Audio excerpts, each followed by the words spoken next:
यह है सुखदेव, एक मेहनती किसान, और ये है इनकी पत्नी विमल।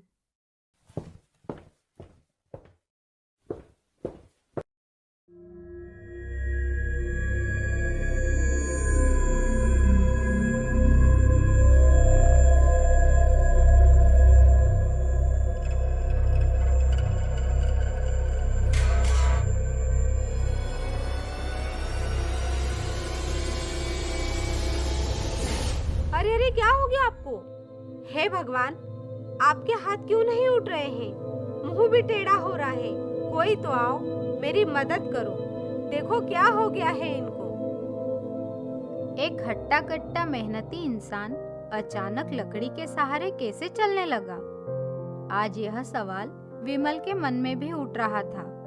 तभी उसने डॉक्टर से इस बारे में पूछा। डॉक्टर साहब, मेरे पति को क्या हुआ है?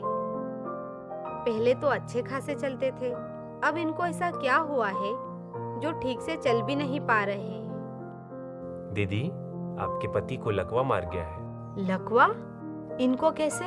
डॉक्टर साहब, लकवा के कारण इनके शरीर में जो बदलाव हुए हैं वो तो दिख रहे हैं, लेकिन शरीर के अंदर क्या कमी रही होगी जिससे इनको ऐसा हुआ? क्या आप मुझे समझा सकते हैं? क्यों नहीं दीदी, देखिए हमारे शरीर के अंदर दिल होता है।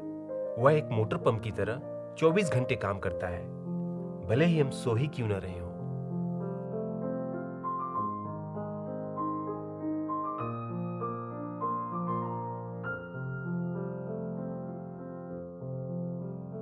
जैसे मोटर पंप कुएं से पानी खींचकर खेत तक पहुंचाता है,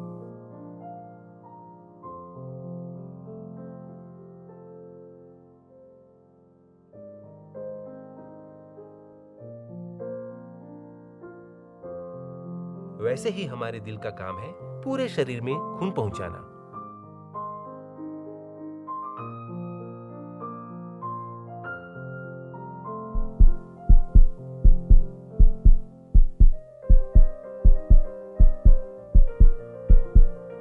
दिल से निकलने वाली लाल नसें दिमाग तक खून और उसमें बसी ऑक्सीजन को भी पहुंचाती हैं। दिमाग को ऑक्सीजन मिलने के बाद उस खून को नीली नसें वापस दिल तक ले आती हैं। इस प्रकार से हमारे पूरे शरीर में खून की नसें पाइप की तरह फैली हुई हैं, जो दिल से खून ले जाती हैं और वापस लाती हैं। अच्छा, तो हमारा दिल भी मोटर पंप की तरह पूरे शरीर में खून पहुंचाता है। हाँ दीदी, अब मैं आपको खून की नली के बारे में थोड़ा और बारीकी से समझाता हूँ। खून की नली को ऊपर से काटकर अंदर देखें तो नली छोटी बड़ी हो रही है। खून का दबाव बढ़ रहा है तो नली फूल रही है, और दबाव कम हुआ तो नली सिकुड़ रही है। इसी खून के दबाव को बीपी या ब्लड प्रेशर कहते हैं। बीपी नापने के लिए एक मशीन होती है जिससे पता किया जा सकता है कि बीपी कम है या ज्यादा। यदि किसी का ब्लड प्रेशर बढ़ा हुआ है तो उसे बीपी की बीमारी कहते हैं। पर डॉक्टर, बीपी बढ़ने से क्या होता है और इसका लकवा से क्या संबंध है? दीदी, बीपी बढ़ने से भी लकवा हो सकता है। यह है दिमाग के अंदर खून की नली। अब ये खून के प्रेशर से फूल रही है। ज्यादा प्रेशर होने के कारण यह फट जाती है। चलो दूसरे तरीके से समझाता हूं। देखो, यह है पानी की नली। पानी का प्रेशर बढ़ने से फट गई। वैसे ही खून का प्रेशर बढ़ने से खून की नली भी फट जाती है। लकवा होने का एक और कारण होता है, चलो उसको भी जान लेते हैं। दिमाग के अंदर वाली इस खून की नली को काटने के बाद ये जो पीली रंग की जमी हुई चर्बी दिख रही है, ये धीरे धीरे बढ़ती जाती है, जिससे खून के जाने का रास्ता बंद हो जाता है, जिसके कारण दिमाग का वो हिस्सा भी खराब हो जाता है। डॉक्टर साहब, मैं तो अभी भी नहीं समझी। कोई और तरीका हो तो उससे समझाइए ना। कोई बात नहीं, मैं आपको एक और उदाहरण देकर समझाता हूँ। देखिए, ये खेत में पानी पहुंचाने वाली नहर है। नहर की मिट्टी धीरे धीरे बहते हुए पानी में गिर रही है।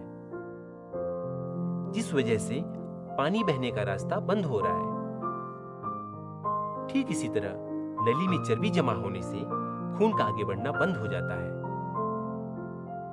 अच्छा, तो मेरे पति को दिमाग की बीमारी हुई है, इसलिए उनको लकवा मारा है। बिल्कुल, लकवा एक दिमाग की बीमारी है। दिमाग के अंदर खून की नस फटने या बंद होने से लकवा होता है। डॉक्टर, ये लकवा ना हो उसके बचाव के लिए क्या करना पड़ेगा? इसके लिए 3 बातों का ध्यान रखें। लकवा से बचने के लिए नियमित रूप से बीपी जांच करवाएं। अगर बीपी बढ़ा है तो दवा नियम से खानी चाहिए। लकवा के खतरे से बचने के लिए समय समय पर शुगर की जांच करवाएं। अगर शुगर की बीमारी हो तो नियम से दवाई खाएं। अगर पहले लकवा हुआ है और दोबारा न हो, उसके लिए भी नियम से दवाई खाएं। और हाँ, आजकल आप जानते ही हैं कि बीपी, शुगर, लकवा जैसी बीमारियां बढ़ रही हैं। इन बीमारियों के खतरे से बचने के लिए कुछ आदतों को जरूर अपनाएं। हर रोज दिन के किसी भी समय कम से कम आधा घंटा तेजी से घूमने या चलने की कसरत करनी चाहिए। खाने में ऊपर से अधिक नमक का सेवन नहीं करना चाहिए। खाने में नमक की मात्रा कम रखें।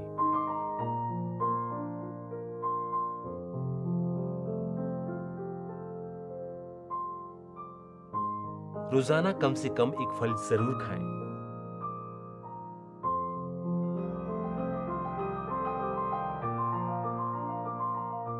खाने में रोज एक हरी सब्जी जरूर खाएं।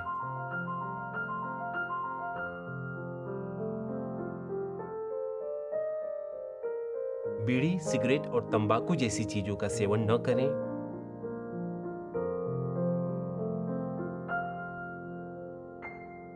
शराब और नशीले पदार्थों का सेवन बिल्कुल भी न करें। धन्यवाद डॉक्टर साहब, आपने बहुत बढ़िया समझाया। मैं आपकी सारी बातें समझ गई। आपने मुझे जो भी समझाया है उसे मैं अपने पति और परिवार वालों को भी बताऊंगी।